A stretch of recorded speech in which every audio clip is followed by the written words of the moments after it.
Você ouve Bandeirantes Acontece.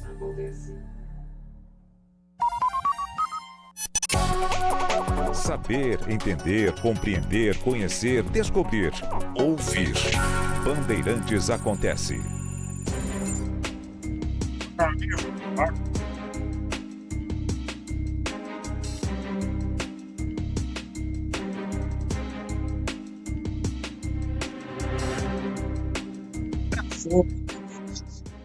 O anúncio feito ontem por Donald Trump, elas misturam alarmismo com hipocrisia, isso no mundo inteiro. E não é diferente aqui no Brasil. É claro que esse pacote protecionista não está solto no ar. Ele está ligado a uma série de conceitos que movem esse segundo mandato de Trump. Inclusive a ideia de desmontar a globalização no sentido de ela ser a divisão internacional do trabalho e da produção. Qual era a ideia prevalecente, principalmente depois do colapso da União Soviética? A ideia era o capital vai produzir onde for mais barato. Salários mais baixos, insumos mais baratos, matéria-prima ou mais farta ou mais barata. E a ideia é, olha, a produção será feita onde ela tiver um custo menor. E aí, os países importam com um preço menor do que aquele que eles obteriam produzindo internamente e vão produzir aquilo que é a sua vocação. E durou muito pouco tempo, do ponto de vista histórico, né? Porque a situação mudou. Primeiro, com a chegada de Putin ao poder em 2000, com a mudança da posição da Rússia em relação à situação internacional e o rechaço à ideia de ser um gigante subserviente da ordem encabeçada pelos Estados Unidos, e depois a mudança mais importante pelo tamanho da economia chinesa, que é a chegada ao poder do Xi Jinping. E não é a pessoa, ele chega porque ele é resultado de decisões que são tomadas por vastos setores do poder na China. Entendendo que era hora de desfazer um certo liberalismo radical nas relações de produção, que vigorou em parte dos anos 80 e principalmente nos anos 90 e até o 2005, aproximadamente. Houve a crise de 2008, que fez muita gente questionar a sustentação de um crédito sem lastro para a produção global. A pandemia, que também levou muitos países a questionarem em seus parlamentos, em seus executivos, e também em vários setores da população de cada país, o risco de depender de fornecedores externos, quando você pode ter, por exemplo, uma pandemia que descontrola o sistema de distribuição de mercadorias. Aliás, nós tivemos esse problema até com aquilo que era urgente durante a pandemia. Respiradores, máscaras. Muitos países ficaram muito tempo, perigosamente, e tendo como consequência a morte de muito mais gente do que teria ocorrido se eles tivessem esses equipamentos. E isso foi projetado para várias outras situações. Bom, e se ocorrer tal coisa? Como é que eu vou ter tal mercadoria que eu não produzo e dependo inteiramente de um único fornecedor? E nos Estados Unidos, especificamente, a desindustrialização. Claro que os Estados Unidos mantêm um parque industrial formidável. Isso é indiscutível. Mas diversos setores, e não é só manufatura, não, é também a fábrica mecanizada, robotizada, fecharam as portas e foram embora para a Índia, para a China, para a Indonésia, para o Vietnã, para o Laos. Na Europa, isso aconteceu inclusive internamente.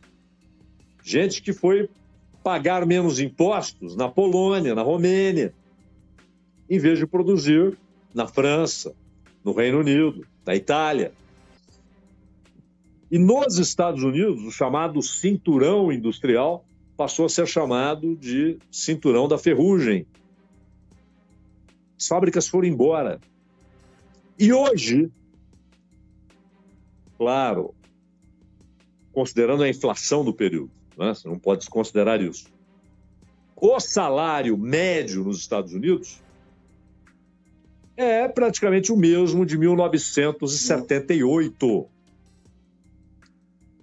As pessoas continuam encontrando emprego, mas um emprego que paga muito menos do que a indústria.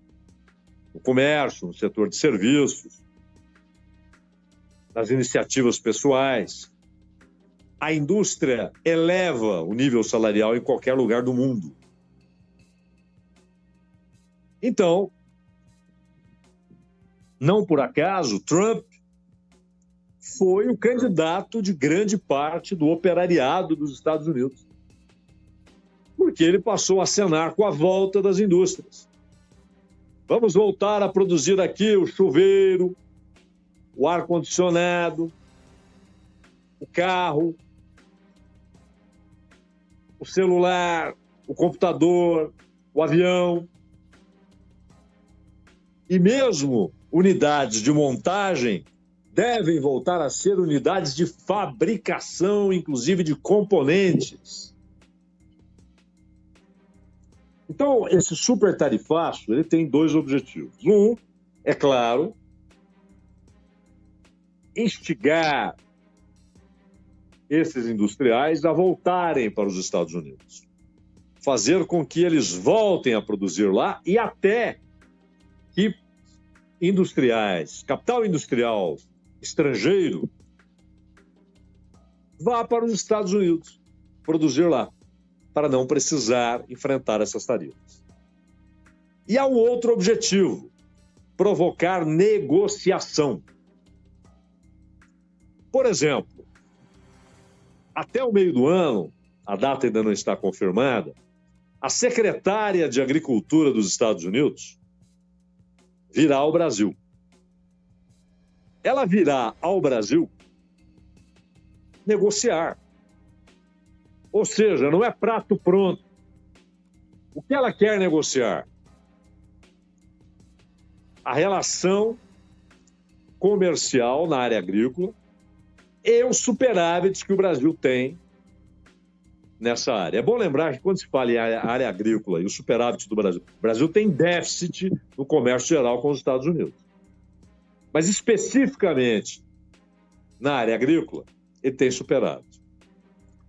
E aqui não estamos falando só de comida, mas é madeira, óleo vegetal, uma série de produtos naturais extraídos no Brasil, processados ou não aqui e que vão para os Estados Unidos. E ela vem negociar.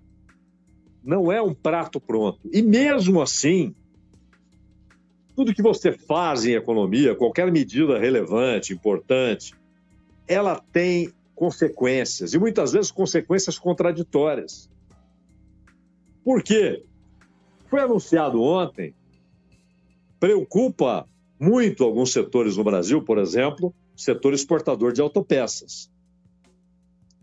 O Brasil, no ano passado, 2024, exportou para os Estados Unidos, em grana, só no setor de autopeças, 1 bilhão e 300 milhões. Só no setor de autopeças.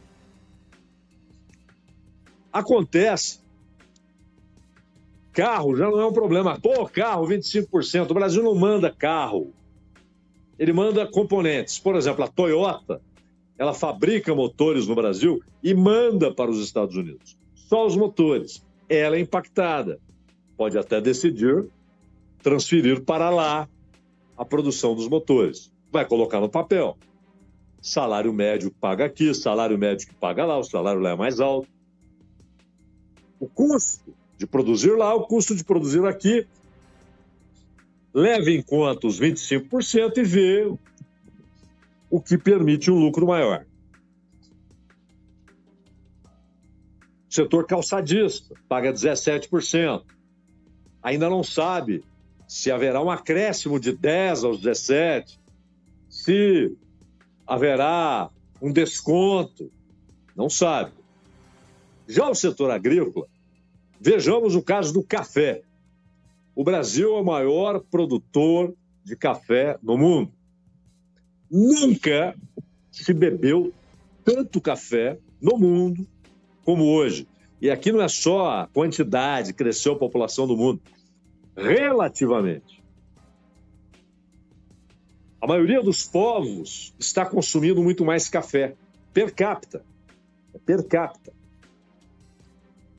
E países onde nem havia tradição de consumir café, passaram a consumir café.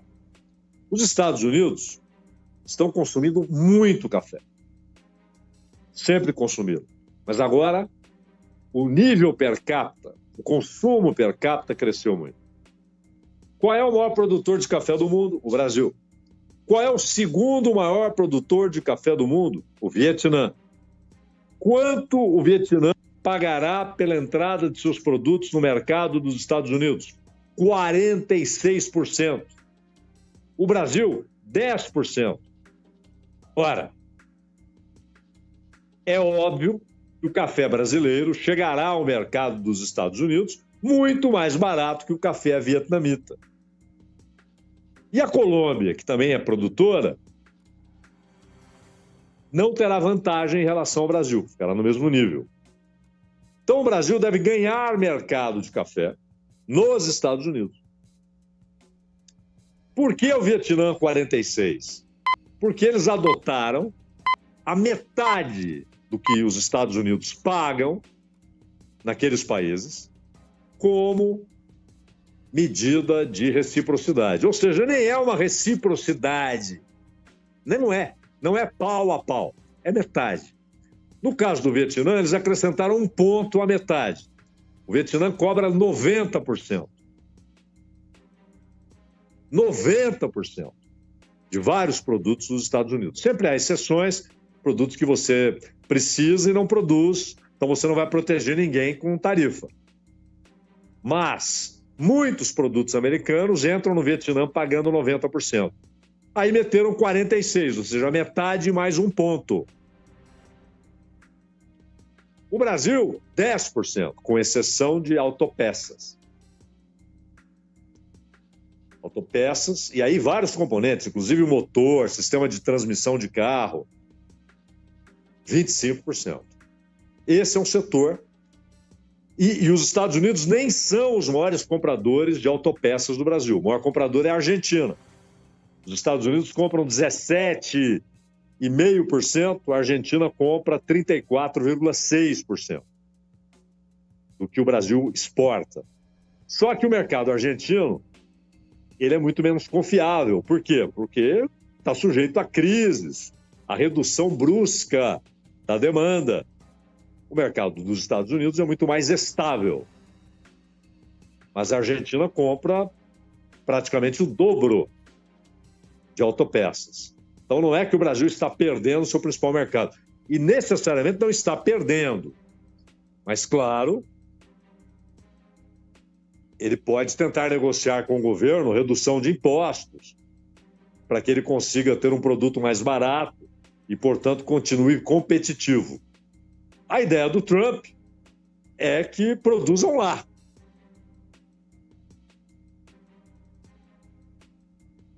E é interessante que não há o critério político, a relação política do Trump. Por exemplo, não há no mundo uma liderança mais próxima de Donald Trump do que Netanyahu. Não há nenhum outro chefe de governo, como é o caso dele, ou chefe de Estado, ou que exerce ambas as funções, como é o caso do Trump, do Lula, do Milei, do Boric. Eles são chefes de Estado e de governo, do Petro. Nenhum recebe do Trump a atenção, a generosidade, como recebe Netanyahu. E para Israel, no entanto, qual é a taxação? 17%, 7 pontos a mais do que o Brasil. Porque os 25% de carro e autopeças é para qualquer lugar do mundo. E há, claro, sobretarifas para a China, que é o alvo principal, é o alvo central, é o alvo principal do Trump. Porque a China é a grande fábrica do mundo dentro do modelo de globalização. E é o maior parceiro comercial dos Estados Unidos. A China, pelo tamanho de sua economia, ela vai meter retaliação. Mas é preciso considerar a capacidade econômica e as circunstâncias e aquilo que será positivo, que será negativo em cada um desses produtos, desses itens. No caso da China, todos os produtos são impactados. E a China, inclusive, está revendo as autorizações para investimentos de empresas chinesas, não só do Estado chinês, mas de empresas chinesas nos Estados Unidos. Está dizendo, chega desse papo de ficar comprando empresa lá, comprando corporação, comprando ações disso e daquilo. Isso não está ainda oficializado com o martelo batido, mas já foi anunciado por ministérios chineses das relações exteriores e do comércio. Falta, claro, a palavra final do Xi Jinping, exatamente. Europa, União Europeia. Taxação lá em cima, porque é outro alvo. E no caso da União Europeia, há um recado político. Os Estados Unidos não querem mais o papel de provedor daquilo que chamam de Ocidente coletivo, que na verdade são os países ricos do Ocidente. Aí não tem México, não tem Brasil, não tem Argentina, não tem Peru, não tem Equador, não tem Cuba, não tem Guatemala, não tem Haiti, não tem República Dominicana. Não, é o Atlântico Norte, que é o Ocidente coletivo, que pode ser chamado, com mais veracidade, de Ocidente seletivo. O que ele está dizendo é, os Estados Unidos não serão mais o provedor, que em troca da sua incontestável hegemonia política e militar no Ocidente, entrega o seu mercado.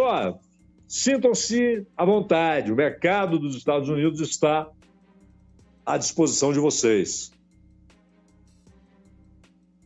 O que ele está dizendo é, acabou, e não haverá mais subsídio econômico para o Japão, para a Coreia do Sul e para a Europa Ocidental. E isso se insere na ideia de substituir a globalização pela volta do Estado-nação soberano e de cada um cuide do próprio nariz e de suas próprias contas. Claro Isso significa acabar com a OTAN? Não.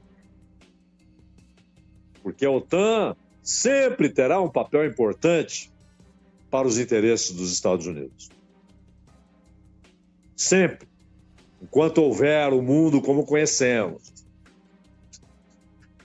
Até o desfecho dessa história. Agora, não há dúvida. Agora, isso exige muito tempo. E a oposição a essa mudança não é só da Europa, do Japão. Quem se interessa pelo assunto deve ter acompanhado aí um acordo que há poucos meses era inimaginável. China, Japão e Coreia do Sul. Há ressentimentos históricos, feridas não fechadas na relação entre esses países, principalmente China e Coreia de um lado e o Japão do outro, por aquilo que o Império Japonês fez nesses países e contra esses povos durante uma parte considerável do século XX, do início do século, não foi com a Segunda Guerra, bem antes da Segunda Guerra, até o final da Segunda Guerra, até a derrota japonesa, em 45. Fizeram um acordo que basicamente diz o seguinte: vamos estabelecer mecanismos próprios aqui nesse pedaço da Ásia para que nossas economias não dependam exclusivamente dos Estados Unidos. A economia japonesa é exportadora. O Japão desenvolveu-se como fabricante do que será vendido no mundo afora. E nos anos 80, principalmente na primeira metade dos anos 80, muita gente olhava para o Japão e dizia: vai ser a maior economia do mundo. Só que, claro,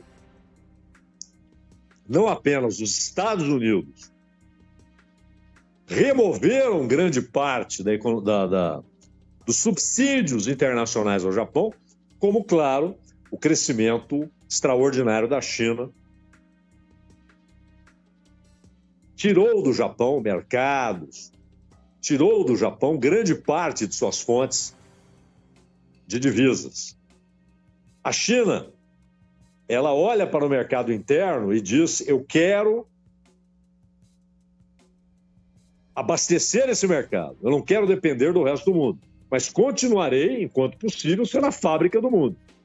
Mas eu não posso ignorar, desprezar o meu mercado interno com 1 bilhão e 400 milhões de pessoas. E, além disso, quer um terceiro mandato, por quê?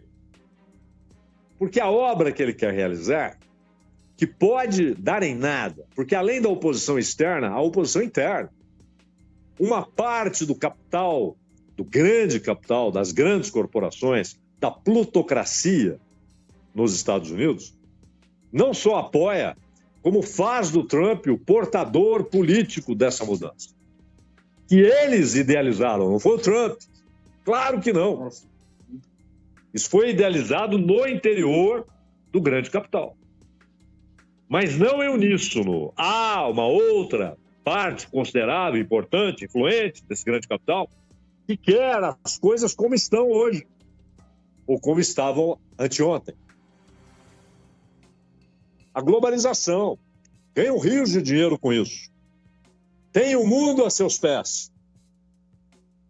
E querem continuar produzindo mais barato para ter mais lucro. Não estão nem aí se houve desindustrialização nos Estados Unidos, o salário médio caiu. Mas uma outra parte diz: não, nós precisamos desse mercado e com renda per capita mais alta, com salários mais altos e produzindo aqui, pagando impostos aqui. Até porque há uma dívida. Há uma dívida de 36 trilhões de dólares. E ela tem de ser enfrentada. É preciso aumentar a arrecadação. Com o quê? Aumentando a carga tributária? Não, com produção e com consumo. e com renda. Então, há uma divisão interna. E o Trump quer o terceiro mandato, imaginem. Até 1951, não havia impedimento legal. O que houve foi que George Washington, o primeiro presidente, não quis disputar o terceiro mandato. O John Adams, segundo, que era vice do Washington e foi o segundo presidente, só teve um mandato. E o Thomas Jefferson teve 2, mas também não quis o terceiro. E essa posição de Washington, o primeiro, e de Thomas Jefferson, o terceiro, virou uma norma não escrita. 2 mandatos. E ninguém tentou o terceiro, até Franklin Delano Roosevelt, mas pelas circunstâncias. A quebradeira em 29, o novo acordo social, o novo tratado social, New Deal, como eles chamam lá, e a Segunda Guerra Mundial. Ele teve 4 mandatos, morreu no início do 4º. E aí disseram, foi a primeira e última vez. E aí veio a 22ª emenda, em 51, determinando a proibição de mais de 2 mandatos. O Trump pode tentar mudar a Constituição, não tem voto para isso no Congresso. Tem maioria, mas não para mudar a Constituição. Convocar os estados é uma possibilidade constitucional nunca realizada, mas não teria votos dos estados, número suficiente de estados apoiando a mudança. O que ele pode fazer? Aparecer como vice numa chapa do Vance. E aí os juristas se dividem. Seria ou não seria um desrespeito à 22ª emenda? Seria um terceiro mandato. Mas ele foi eleito como vice. Isso vai parar na Suprema Corte, se de fato ele tentar. A Suprema Corte terá de dar a palavra final. Né? Ou, em última instância, o Vance pode aparecer como aquele que dará sequência a essa política. Grandes autores, Adam Smith e Karl Marx, por exemplo, opostos em muitas coisas, não em tudo, hein? Ao contrário do que dizem liberais de jardim de infância e marxistas de jardim de infância, não opostos em tudo. Mas ambos condenavam qualquer intervenção no mercado. O Adam Smith, por achar que era contraproducente, que atrapalharia a acumulação de capital, e o Marx, por achar que não adianta. O capital tem suas próprias regras e atropelará intervenções do Estado. Então, há 2 grandes correntes teóricas que dizem que tudo isso não funciona. Pode ser que dê com os burros na água, mas vai tentar. E, para isso, essa movimentação política também tentando um terceiro mandato, que parece, do ponto de vista da lógica e da sensatez, inconstitucional, meu caro Ronald Gimenez.